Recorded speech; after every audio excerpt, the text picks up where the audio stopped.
Selamat pagi, salam sejahtera bagi kita semua. Hari ini kita kembali belajar teknologi informasi dan komunikasi. Nah, pada pertemuan kali ini kita akan membahas tentang bahasa pemrograman.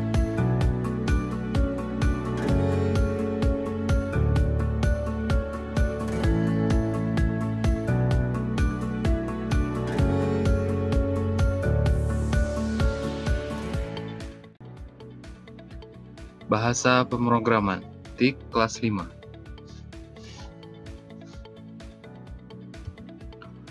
Bahasa yang dapat dimengerti oleh komputer hanyalah bahasa mesin.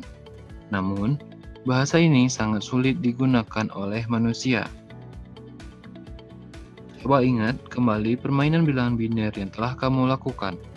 Pada permainan tersebut, kamu mengetahui bahwa bilangan biner untuk angka 8 adalah 000 01001. Bayangkan jika kamu harus menulis tanggal lahirmu dengan bilangan biner. Sulit sekali, bukan? Nah, jadi bahasa mesin adalah memang untuk mesin. Bilangan biner merupakan bahasa pemrograman generasi pertama. Selanjutnya, para programmer mengembangkan bahasa pemrograman yang lebih mudah untuk digunakan. Nah, bahasa pemrograman sendiri adalah bahasa yang digunakan programmer untuk membuat program.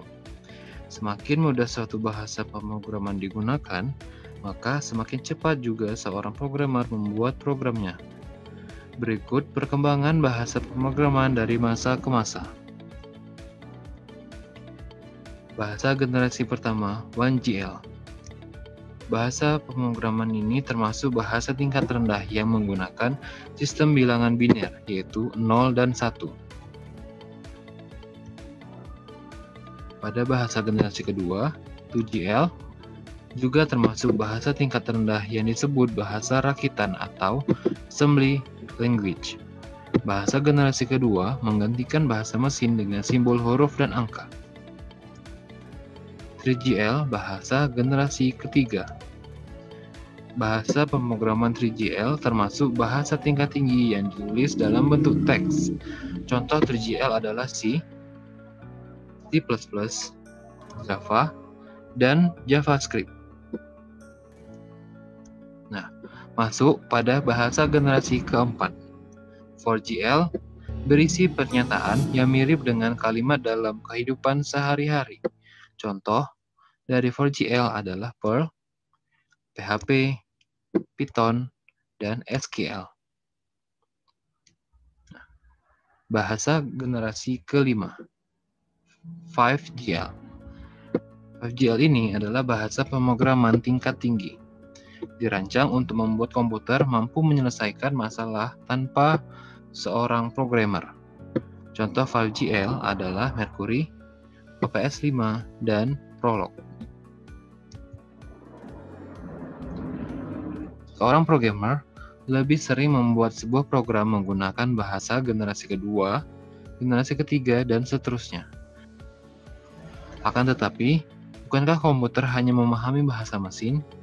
Jadi, bagaimana caranya agar komputer dapat menjalankan sebuah perintah yang diberikan?